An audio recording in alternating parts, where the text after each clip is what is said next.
Bonjour. Bonjour. Bienvenue. Bonjour. Bienvenue sur SME, le sens du voyage, le podcast de l'ESCAET. On est content de vous retrouver ici avec Thomas, ça fait le numéro 3. C'est le 3e, effectivement. On a tenu le coup jusque-là. Ouais. Et puis là, aujourd'hui, on a des invités de taille en plus, donc... Ça devient sérieux. Ça devient sérieux. Ça veut pas dire que c'était pas sérieux pour ceux d'avant. Mais là, ça va être encore plus sérieux. Je veux dire, on a des sérieux candidats en tout cas. Exactement. Bien. Aujourd'hui, on va aborder un sujet qui nous semblait important, c'était la gouvernance dans les entreprises. Mais avant tout, je vous invite à vous présenter. Éric Barthélémy, je suis l'un des cofondateurs et co-dirigeants de Viacsoft.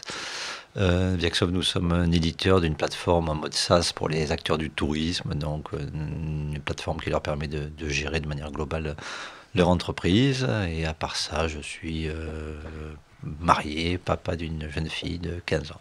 Je suis Laurent Gottman. Écoutez, j'ai le grand privilège de diriger cette école ESCAET qui nous accueille aujourd'hui et qui accueille ce podcast. Et je suis très heureux d'être invité ici. Merci surtout d'avoir donné l'opportunité et la naissance à ce podcast. Écoute, en tout cas, c'est justement peut-être libérer les énergies, faire confiance, déléguer et laisser faire les choses. Donc ça fait partie peut-être du sujet qu'on va aborder. Et en tout cas, c'en est une émanation. Et puis, avant de prendre la direction de cette école, 20 ans de management de transition. Donc, accompagner des chefs d'entreprise dans la gestion de crise. Et c'est vrai qu'il y a 20 ans, ayant moi-même eu une crise à gérer et ayant découvert les prémices de l'entreprise libérée, je me suis rendu compte que c'était une méthode de travail, une méthode de management qui pouvait être une solution dans la crise. Et donc c'est quelque chose que j'ai commencé à expérimenter de plus en plus. Et de management de transition en management de transition, j'ai testé, retesté, expérimenté comme un laboratoire des méthodes de management qui permettaient de sortir de la crise plus facilement, plus rapidement. Et puis j'ai découvert que ça créait du bien-être au travail, que ça créait de la motivation, que ça créait redonner du sens aux collaborateurs, surtout dans le cadre d'une crise. Et donc j'en ai fait une marque de fabrique en me disant finalement c'est quelque chose qu'il faut absolument savoir maîtriser, développer dans le cadre de la gestion de ces entreprises. Allez, on lance le premier sujet. Comment sortir de ces schémas traditionnels ? Oui, mais c'est vrai qu'il y a l'entreprise, quelque part, tout le monde en a une certaine conscience, tout le monde l'imagine, l'entreprise. Et on se l'imagine en fonction des schémas qu'on connaît. Et aujourd'hui, j'ai remarqué que les salariés, même les chefs d'entreprise, pensent l'entreprise comme une famille. C'est le schéma le plus évident, le plus simple. Un chef de famille avec des dirigeants de la famille et puis des collaborateurs de la famille. Et finalement, c'est très, très fréquent de se rendre compte que les collaborateurs se comportent comme dans une famille avec le chef d'entreprise. Et que donc finalement, il y a un schéma patriarcal, un schéma familial qui se met en place dans l'entreprise, qui est extrêmement naturel. Ça veut dire quoi ? Le collaborateur va essayer d'obtenir des bons points de son parent, du chef d'entreprise.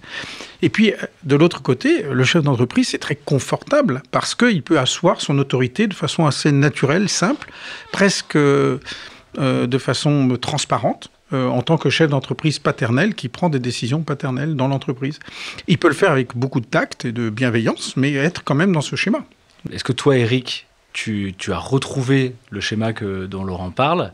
Et avant, est-ce que tu l'as vécu, on va dire, quand tu as commencé à travailler ? Et est-ce que c'est une des raisons pour lesquelles tu as essayé, quand tu as développé Viacsoft, tu as essayé de mettre une autre méthode en place ? Ou pas forcément ? Lorsqu'on a créé Viacsoft, en fait, on était plutôt très pragmatique. On venait de ce monde-là. Et donc, les méthodes de gestion de projet informatique à l'époque venaient du taylorisme, venaient de cette façon de faire. Et on était très hiérarchisé.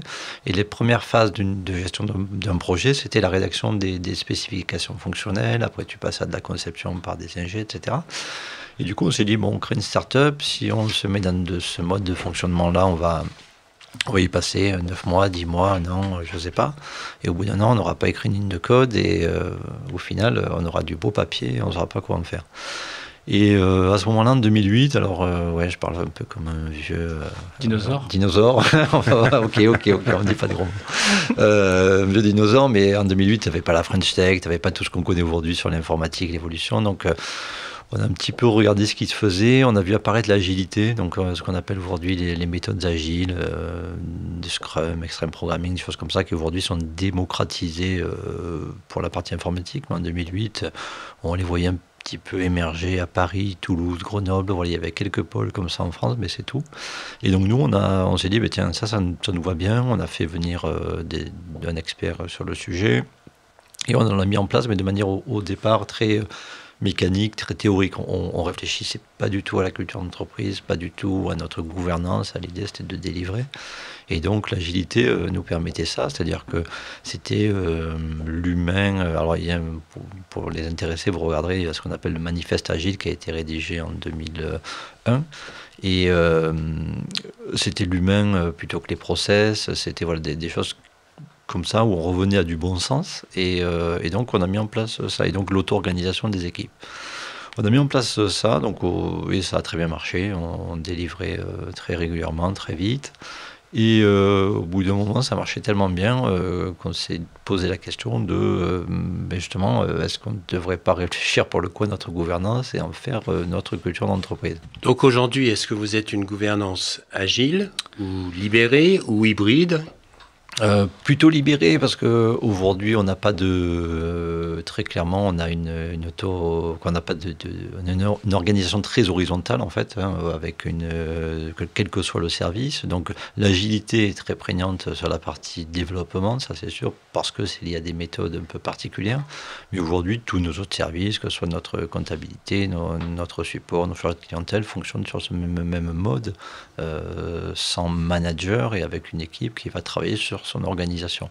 Alors nous, on les accompagne, on est là à leur service, en fait, quelque part, mais c'est à eux de travailler sur leur organisation. On leur laisse vraiment cette liberté d'agir et de faire évoluer leur mode de fonctionnement. Ok, bon. Et si on définissait ce que veut dire entreprise libérée ? Pour être honnête intellectuellement, il faut faire attention au terme d'entreprise libérée, parce que Isaac Gates lui-même dit qu'il en est prisonnier de ce terme que des journalistes lui ont plaqué, et ça a fait le buzz, et lui-même a du mal à se sortir de ce terme, parce que quand on parle de l'entreprise libérée à des collaborateurs, ils disent « Ah super, on va pouvoir décider », alors que c'est pas du tout ça. Donc c'est juste une petite précaution oratoire sur le terme d'entreprise libérée, mais on va l'accepter tel quel aujourd'hui. Moi, aujourd'hui, j'ai découvert l'entreprise libérée comme certaines entreprises en France en 2008 avec la crise des subprimes. Et je me suis retrouvé dans une entreprise que je dirigeais. Et du jour au lendemain, j'ai perdu 50% de mon chiffre d'affaires. Et je me suis retrouvé démuni face à cette crise qui était monumentale à l'époque. Et j'ai eu un réflexe assez spontané, assez inattendu, qui a été de dire, au lieu d'être le patriarche qui trouve la solution, je suis descendu voir mes collaborateurs, je leur ai dit que je n'avais pas de solution, je ne savais pas quoi faire, et je leur ai demandé qu'est-ce que je pouvais faire pour les aider dans leur travail au quotidien. Et en fait, tous les collaborateurs ont senti un changement, se sont sentis mobilisés pour trouver une solution, et finalement, au lieu que je sois le seul à chercher une solution, je me suis retrouvé avec une usine qui a cherché des solutions. Et on est sorti de la crise en 1 an. Le chiffre d'affaires de l'entreprise, 90% du chiffre d'affaires de l'entreprise ne se faisait pas 1 an auparavant. Donc, ça a été pour moi une solution de crise. Pour moi, le grand principe, c'est un renversement hiérarchique, c'est-à-dire que le chef d'entreprise, le manager, parce que ça s'applique même dans des services à des managers, c'est d'être au service de ses collaborateurs. Et de ne pas l'inverse. Les collaborateurs ne sont pas au service du manager. Le manager est au service de ses collaborateurs. Il a des pouvoirs parce qu'il a des pouvoirs décisionnaires, il a des pouvoirs budgétaires, il a des pouvoirs d'information parce qu'on lui donne plus d'informations que ses collaborateurs. Donc là, il doit transmettre ses pouvoirs, mais il doit les remettre à ses collaborateurs pour que finalement les solutions, les initiatives, la qualité de service viennent de ses collaborateurs et pas de lui. De quoi a besoin en fait un bon dirigeant pour commencer à mettre en place un système plus libéré? Oui, on parle de transition, on va dire, entre un schéma traditionnel et une entreprise libérée, comment ça se passe. Alors évidemment, dans la crise, on est poussé par la peur quelquefois, ou on est submergé par les problèmes, et donc on va dire que là, ce sont des conditions particulières. Mais en définitive, ce qu'on va introduire dans un schéma traditionnel, c'est le libre arbitre, le lâcher-prise auprès des collaborateurs. En fait, le grand principe, c'est de se dire qu'un collaborateur, c'est mieux qu'un manager ou le dirigeant lui-même. Un programmeur, j'imagine que c'est ton cas Eric, un programmeur qui tous les jours est derrière son ordinateur connaît bien mieux, j'espère pour toi, connaît bien mieux le code que toi. Voilà. Oui, voilà. J'espère pour lui aussi. Et donc, à partir de là, si on a bien compris qu'en réalité, c'est le collaborateur qui est confronté tous les jours à son travail, même un ouvrier qui est confronté à sa machine-outil tous les jours, qui la connaît bien mieux que personne, finalement, il faut savoir lui faire confiance, lâcher prise, et le laisser prendre les décisions et les initiatives. Donc, finalement, c'est juste un petit changement très, très, très, très subtil qui est de ne pas suggérer, mais d'écouter, de proposer, de laisser proposer. Alors, à votre avis, complexe ou plutôt simple à déployer ? Franchement, c'est très très simple. C'est très très simple parce qu'on redonne du sens au travail, on redonne du sens au collaborateur, on redonne sa place. Et donc, il se réaligne automatiquement. À partir du moment où le manager n'est plus polluant dans sa prise de décision, dans sa privation finalement de liberté, et qu'il laisse le collaborateur décider là où il a plus d'expertise, hein, ou qui même aura le réflexe de venir poser la question, de savoir si finalement, oui ou non, il est dans le juste, donc pour valider le collaborateur. Finalement, le collaborateur, il trouve ça beaucoup plus sain, beaucoup plus évident. Donc c'est naturel. En définitive, on revient à un mode naturel de fonctionnement.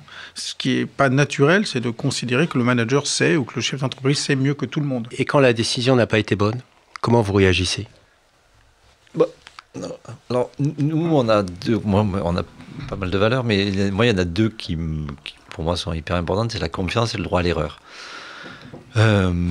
Moi, je préfère mieux qu'ils prennent une mauvaise décision et qu'ils se rendent compte qu'ils se sont trompés, etc., plutôt que de ne pas en prendre du tout et laisser le problème tel qu'il est. Voilà. Donc, c'est pour ça que le droit à l'erreur, pour nous, est hyper important. Et moi, je préfère mieux qu'on se trompe. On essaie de comprendre après pourquoi on s'est trompé. Donc, on a des rituels aussi, on appelle ça des rétrospectives, etc., où on va réfléchir à ce qui a fonctionné, pas fonctionné pendant un cycle de temps. Et du coup, ça nous amène à se dire, voilà, si tel problème survient à nouveau, on appliquera telle autre correction, etc., etc. Donc, vraiment, le droit à l'erreur, pour nous, hyper important.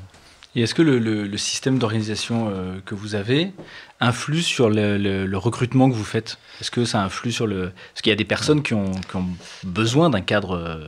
Oui, très, très bonne question, parce qu'on s'est planté très souvent. En effet, on ne peut pas être sur un mode de recrutement tel qu'on le faisait avant, où on était, je sais pas, peut-être que moi avant je recrutais à 80% sur les compétences ou 90% sur les compétences.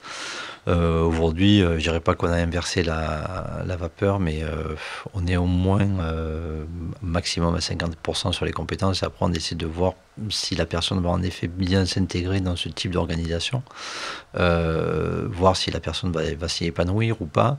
Et d'ailleurs, lorsqu'on recrute, nous, les entretiens sont ouverts à tout le monde dans l'entreprise. Donc, qui veut vient voir la personne qu'on va recruter. Moi, je la vois aussi. Et ensuite, on fait un débrief tous ensemble. Et si on a un doute, si l'une des personnes a un doute, on ne recrute pas. Bon, on vient d'entendre les possibilités de déploiement, mais quelles sont les limites de ce management ? On ne peut pas ne pas encadrer.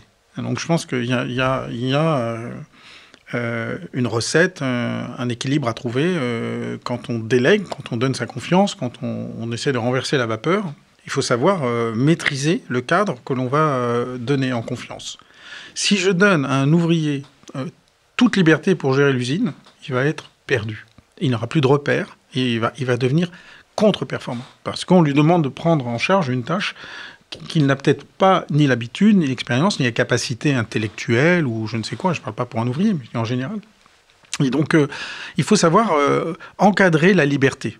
Donc finalement, oui, on donne de la liberté à un collaborateur, mais à sa mesure, ce qu'il peut décider. Nous sommes des êtres humains, donc que ce soit les managers ou les dirigeants, aussi. Donc à un moment donné, il faut qu'eux aussi aient le droit à l'erreur. Tu peux pas, j'ai pas la science infuse, j'ai pas donc c'est ce qu'on dit depuis tout à l'heure. Donc on peut faire des erreurs et ça il faut se le dire aussi. Et ensuite je dirais qu'il y a quand même la communication aussi qui doit être hyper importante dans tous les sens. Tu vois, nous, tous les 15 jours, on fait un petit déjeuner dans l'entreprise depuis très très longtemps, où là, on ouvre à tous les sujets sont les bienvenus, qui veut prendre la parole, etc. etc. L'idée, c'est de pouvoir qu'il n'y ait plus de communication top-down comme on pouvait l'avoir aussi, et que si un salarié se sent pas bien, ou s'il a envie d'aborder un sujet ou de présenter un sujet, qu'il puisse le faire aussi. Et l'idée, c'est de toujours avoir notre porte ouverte. Tu vois, moi, j'ai pas de bureau individuel. On est dans un bureau qui est partagé, mais à un moment donné, voilà, que les gens puissent aussi se sentir à l'aise de venir nous dire, ben voilà, t'as dit ça, je l'ai mal perçu, etc., etc. Ça doit être dans tous les sens. C'est que nous aussi, on donne du feedback, parce que c'est vrai que ce que disait Laurent aussi, c'est que nous, parfois, on a tendance à, nous non plus, à ne pas donner assez de feedback aux équipes. Donc ça aussi, c'est hyper important. Je pense que le parler vrai, le parler juste du manager et du dirigeant, c'est véritablement une clé très importante. Et parler vrai, parler juste, c'est dire les choses sans filtre, comme on le dirait au café du commerce. Et en définitive, moi je pense que le bon manager, c'est celui qui est capable de parler à ses collaborateurs, aussi bien dans un bureau qu'au café du commerce. C'est la même personne.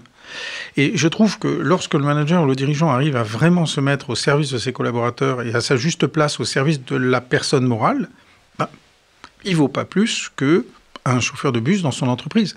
Le chauffeur de bus, le conducteur de la machine, le développeur n'a pas plus de valeur ou moins de valeur que le chef d'entreprise et le manager. Ils ont juste des métiers différents. Ils ont d'autres regards différents, ils ont des prises de décision différentes, mais finalement, ils prennent des décisions aussi importantes pour le client final. Le développeur en ligne de code, s'il se plante ou s'il n'a pas une bonne proposition, il ne va pas donner une grande satisfaction au client. Le manager, lui aussi, doit rendre service au client directement par les décisions qu'il prend, qui sont plus compliquées parce qu'elles sont indirectes, mais qui vont avoir un impact vis-à-vis du client. Donc on est tous logés à la même enseigne. Parlons bénéfices à présent. Sont-ils visibles rapidement ? Pour moi, les bénéfices sont assez immédiats et extrêmement riches, dans la mesure où, pour moi, c'est redonner du sens. Alors peut-être qu'aussi on profite quand on rentre dans ce nouveau management de l'antériorité qui a été une souffrance pour les collaborateurs et donc ils vivent ça comme une libération. Mais véritablement, on se retrouve avec des collaborateurs, des salariés qui se sentent finalement mieux dans une sorte d'altérité entre eux et l'entreprise, eux et le travail. Il n'y a pas de tiers qui interviennent. Ils travaillent pour leur entreprise, ils font leur propre travail dans l'entreprise et ils s'autogèrent exactement comme ils l'entendent. Et donc, à ce titre, je pense que dans les bonnes pratiques du management libéré, il y a l'autogestion, la liberté de décider, la liberté de dépenser, la liberté de gérer son temps de travail. Donc nous, par exemple, à l'ESCAET, on a laissé la possibilité à tous les collaborateurs de prendre autant de télétravail qu'ils le souhaitent. On a mis quelques règles après. On a dit, bon, le jeudi, on essaie d'être là pour se parler et se voir. Et puis, on a dit, dans certains services, il y a besoin de continuité de service. Donc, il faudra peut-être être là quand les apprenants sont là ou autres. Mais ce sont des règles qui viennent s'ajouter après. Et d'ailleurs, chacun co-construit après son temps de travail et se sent totalement libre de le faire en fonction de ses contraintes personnelles, ses contraintes professionnelles. C'est vrai aussi pour les dirigeants, parce qu'on parle souvent de ce que ça apporte aux collaborateurs et comme si c'était uniquement tourné vers eux. Mais je dirais qu'il y a aussi cette posture de dirigeant qui est aussi plus... on est moins obligé d'être dans un rôle de patriarche, justement, de paternaliste, de ce qu'on veut. Et quelque part, ça nous permet aussi parfois de dire je sais pas, quoi. Je ne sais pas, quand arrive un problème qu'on ne connaissait pas, je ne sais pas, on peut y réfléchir ensemble, mais on est moins sous l'injonction aussi de la toute-puissance et du tout-savoir et de j'ai forcément la bonne réponse, quoi. Et on finit avec la fameuse question. Et tout cela en combien de temps ? Moi, je pense qu'il faut une petite année. Il y a des effets immédiats, et puis il y a une petite année de transition, où finalement, l'équipe va se reconstituer quasiment naturellement, avec ceux qui ne s'y retrouvent pas, les nouveaux qui rentrent. Et il y a un point qu'on n'a pas abordé aussi aujourd'hui sur la posture du manager ou du dirigeant, c'est que pour moi, ce qui est très important par rapport à la place de l'homme et de l'humain, c'est que le chef d'entreprise, pour moi, le manager, a pour mission d'adapter l'entreprise à la personne, et pas l'inverse. On ne change pas les personnes pour s'adapter à l'organisation qu'on a pensée. Ça, c'est le rôle du psy, et ça, ce n'est pas dans l'entreprise que ça doit se faire, changer les personnes. Par contre, le manager et le chef d'entreprise peut changer l'organisation de l'entreprise pour qu'elle s'adapte aux qualités de la personne. Alors ça, par contre, c'est très facile. Il suffit de changer la mission, changer le travail, changer le délai. Et donc, en fait, le travail de couturier du manager et du chef d'entreprise, c'est de comprendre les personnes avec qui ils travaillent, leurs forces, leurs faiblesses, et d'adapter l'organisation à la force et la faiblesse de chacun.